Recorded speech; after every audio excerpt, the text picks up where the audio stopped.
Welcome to Wednesday Wisdom.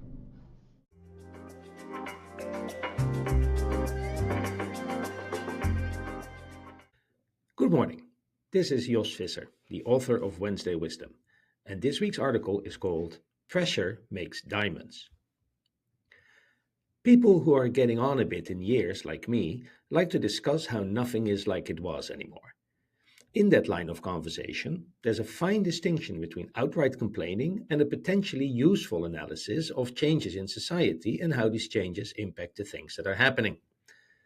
Last week, during a dinner with my former manager at a big tech company, who was also past the target age for an AARP membership, we started discussing how we got into the field, how that was different from the situation people find themselves in today, and what the consequences of that are. When I started getting interested in computers, everything was an uphill battle in all directions. Computers were scarce, they were underpowered, and they were expensive. There was little information available, and what was available was difficult to get, and again, expensive. I regularly bought computer magazines and also tried to get my hands on any and all books that discussed computers and programming. It was a very lonely endeavor, as I knew almost nobody who knew anything about computers. Then, when I went to college, access to computers, books, and people improved, but it was still not a panacea. For instance, during my first 2 years at college, we had to reserve time slots to use the terminals of our school's mini computer. Bookings were for 30 minutes at a time, and you could have at most 3 slots outstanding. Yes, you heard that right. We could have a max of 1.5 hours of terminal time reserved up front. When that time was spent, you had to go find the reservation terminal and you could book another 1.5 hours. In these circumstances, when you get to sit down in front of the terminal, you better know what you're going to type in. Also, the Pascal and COBOL compilers ran on a batch system overnight, so you had to carefully plan a half hour the next day to see if your program had compiled, and if it hadn't, make any corrections and resubmit for another attempt at maybe running it the day thereafter. As you can imagine, this system did not do wonders for velocity, and so there was a bonus for getting your work in early in the trimester. To make matters worse, whenever the college's IT department was faced with a low free disk space situation, they ran a program called Daily Report, which removed temporary files from the disk. Unfortunately, Daily Report considered students' binaries temporary files because they could be recreated from the sources. On at least one occasion, I logged on in the morning to find that my compilation had succeeded at 2 a.m. and that Daily Report had come around at 4 a.m. to remove my binary. Try submitting your code for software engineering classes on time under these circumstances. All of that hassle was to get a professional qualification for a job that didn't even pay that well. It wasn't bad, but it was not doctor or lawyer good. I've written about this before, but when I graduated, I could look forward to a comfortable middle class existence. As a matter of fact, in my first job, my yearly income was so low that I qualified for healthcare under the state's social health fund plans. Nothing wrong with that.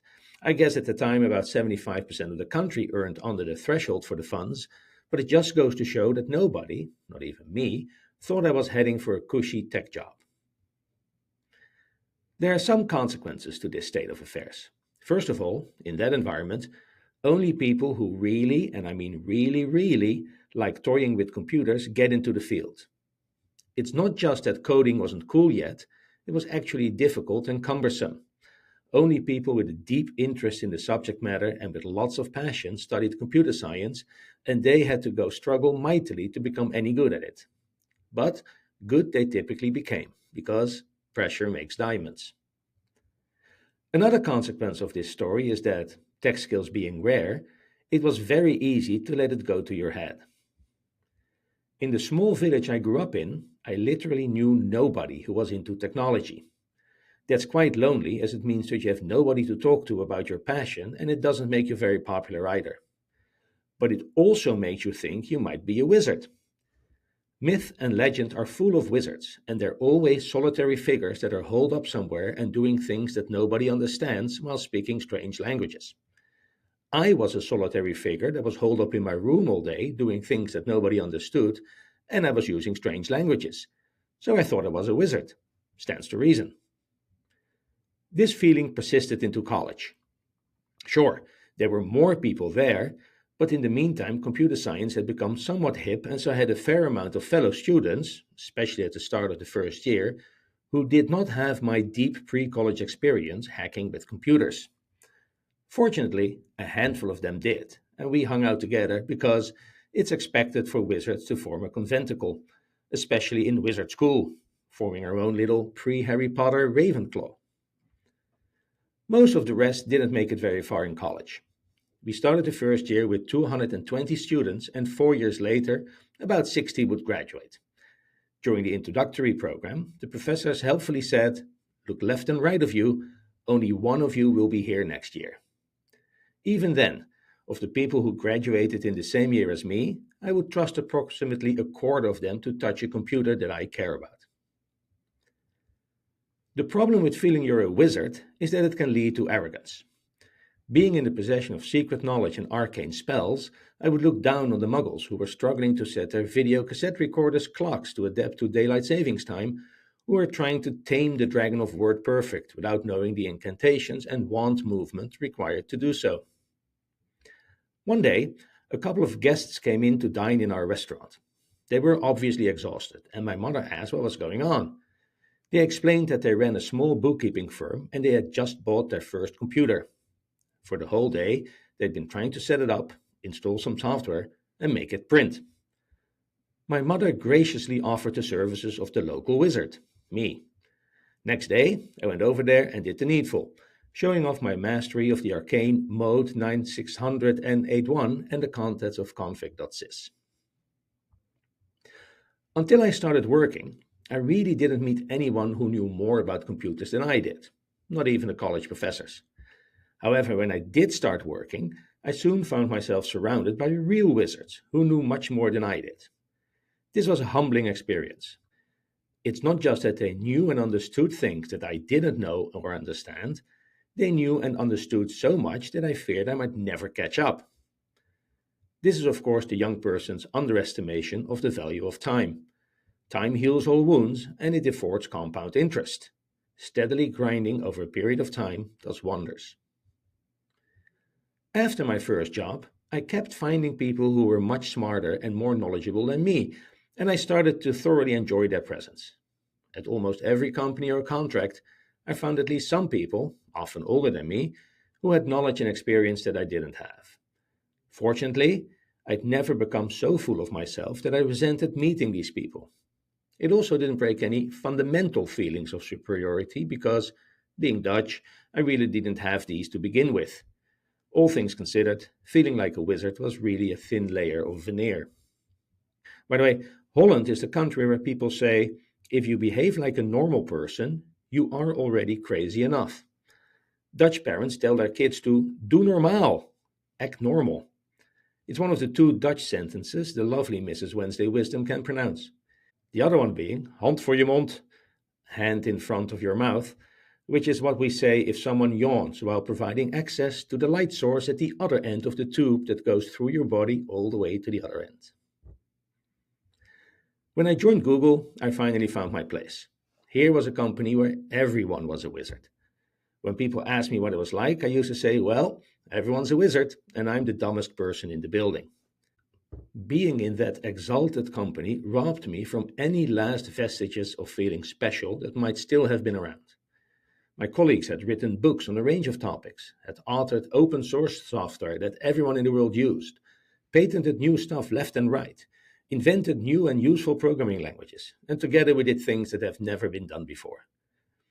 I cannot lay claim to any significant contributions to any of that, but I am really good at taking other people's great ideas and running with them, which is a skill in itself, I guess. Also, I can grind, which in a world where every success is 1% inspiration and 99% perspiration is also quite useful. Being the dumbest person in the building means that you experience a lot of pressure from everyone above you. But you have to realize that the easiest way to get better at something is if you have the examples right in front of your eyes to copy and learn from. It might be a lot of pressure, but pressure makes diamonds. I kept running into people that looked like the younger me, but gone wrong. I once interviewed a young gentleman from South America who had applied for an SRE role at Google. I started the interview with a low-ball Linux system administration question, which he answered satisfactorily.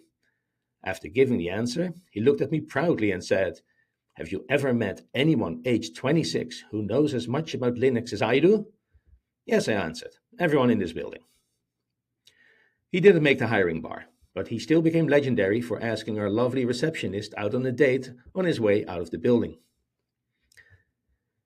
In the hiring committees, we regularly rejected candidates who we felt were probably smart enough, but who had spent too much time being a big fish in a small pond. It is not hard to shine in a dim room, and these people had grown complacent and not continued to develop as engineers. I'll say it again, pressure makes diamonds. Without the pressure, you just have some carbon. The times really have changed a lot. Let me take a short sip. Good. The times really have changed a lot. Compared to 40 years ago, there's an abundance of everything you need to get going into the field. Powerful computers are cheap and widely available. There's the internet. And until recently, getting into technology was a surefire way to get a high paying job. Consequently, it appears to me that many people chose a career in tech not because of a passion for the subject matter, but for purely monetary reasons.